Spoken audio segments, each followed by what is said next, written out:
Oh, and we're back where we started.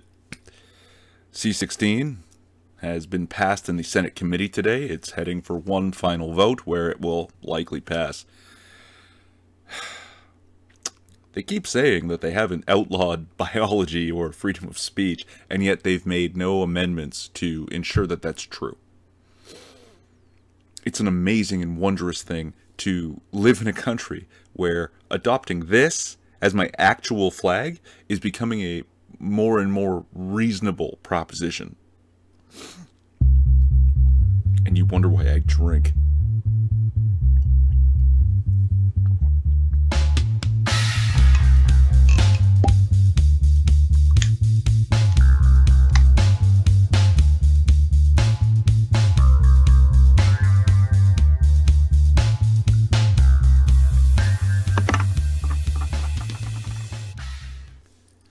I'm not afraid to give you homework. I'm going to link a few articles and 2 videos.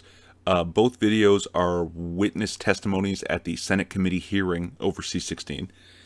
And the first one is of Gadsad, a evolutionary behavioral scientist, and Theron Meyer. She's a author for Breitbart, and if I'm not mistaken, other publications. She's also a men's rights activist and trans woman.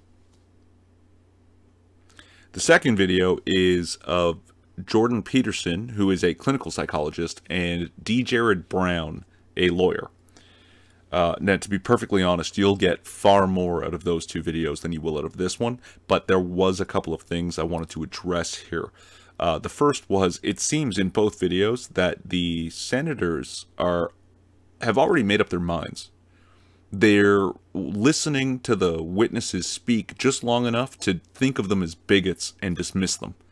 And it's really terrible, because at least 2 of their witnesses, I'm certain, are better educated than every one of those senators.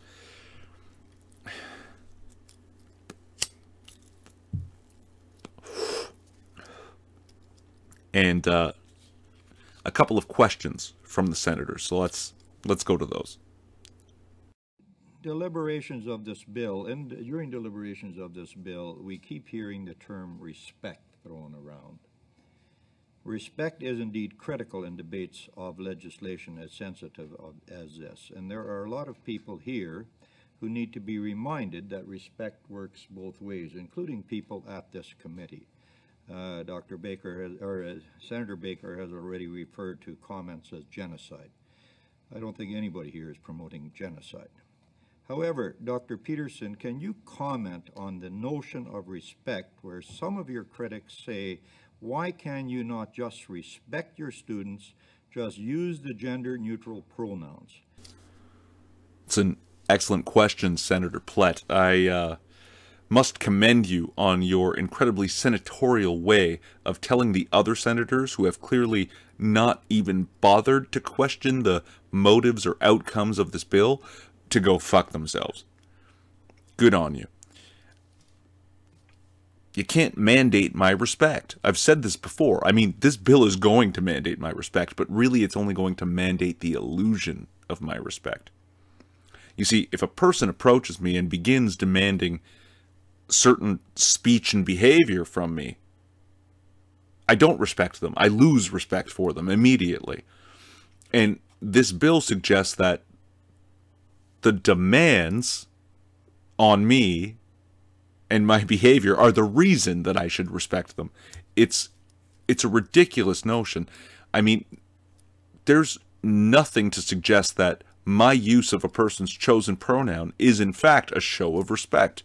It's just a demand and a capitulation.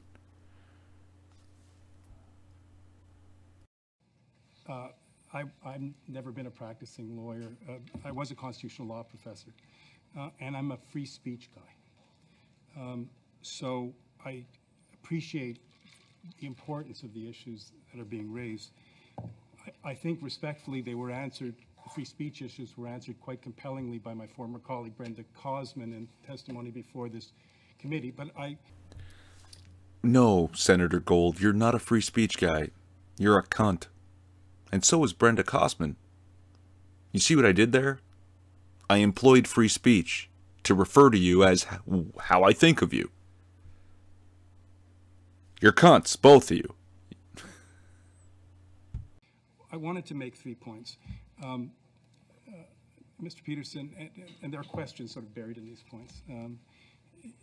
I think I heard you say that you thought that the harm to this legislation outweighs the good, but there is, the trans community suffers harm regularly when they're discriminated against.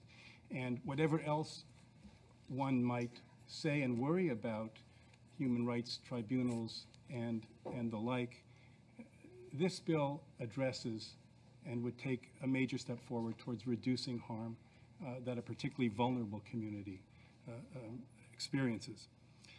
Second, let's see if we can zero in on where we might agree, that there is nothing in the law that criminalizes or creates an offense to criticize the notion that identity is a social construct, which you do, to criticize the way in which words come into the language. Though modern Hebrew is an example of words coming in by fiat, and the Académie Française does it as well. Of course, Shakespeare gave us so much of our language. But there's nothing in this bill that stands in the way of you taking a principled position against all aspects of this, including your criticisms of the activists. The issue is the pronoun. Yes, Senator, the issue is the pronoun. The pronoun that if I do not use while addressing the activists who identify as non-binary, even though there's no evidence to support a non-binary gender identity, I'm harassing them during my criticism, and so committing a crime according to this fucking law. The fuck is wrong with you? And unless I'm reading it wrong, as Senator Pratt pointed out, the Ontario Human Rights Commission policy does not say that refusing to use a person's self-identified name or personal pronoun does constitute gender-based harassment. I may be wrong, but I believe it said it could. And I think that's a real difference. If I turn to you and say, look, please call me they, because that's how I see myself now, because it's hurtful for you to call me sir, or miss, whatever it would be, but you refuse. And I say, well, okay, if you're uncomfortable with that because you're not comfortable with that, call me Mark. And you refuse.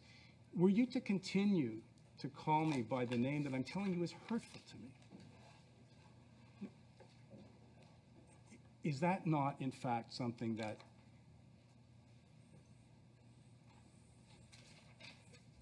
that the law can properly address? This is, you are knowingly hurting me. And in that respect, our courts ultimately, I think, are capable of striking a proper balance between people who slip up or who, for whatever reasons, just can't get the words out of their mouth, and those that persist in intentionally causing harm. To respond. Would you agree with my characterization of free speech as it applies to these issues? Let me jump. Senator Mark Gold, you have a title and a name. I'm going to go ahead and use my free speech to bestow upon you a new title of Assmaster and a nickname, Diddler McTurtlecock. Assmaster Diddler McTurtlecock. Does that harm you? Are you bleeding? Did you develop a tumor? You haven't been hospitalized by this, so it didn't harm you. Oh, but we're talking about your hurt feelings. I hate to break it to you. I mean for that to hurt your feelings. I want you to know exactly how little I think of you. That's why I'm going to call you Assmaster Diddler McTurtlecock. But don't you get your frilly little panties in a twist about it. Your feelings are now protected by law. Do you see the problem now, McTurtlecock?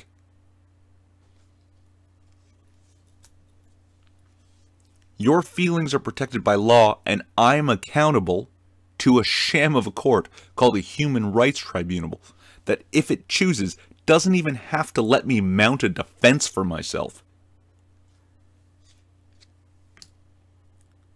It's a joke. You're a joke. And I want you to know how little I think of you. I want you to know how much I don't like you, McTurtlecock.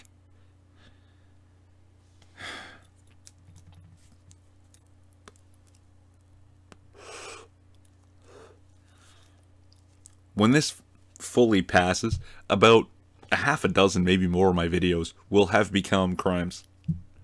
And they keep saying they aren't, but that's bullshit. It is. They're crimes. This is a crime.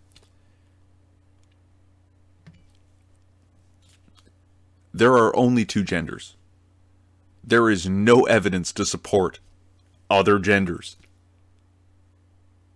That's a crime, according to this law.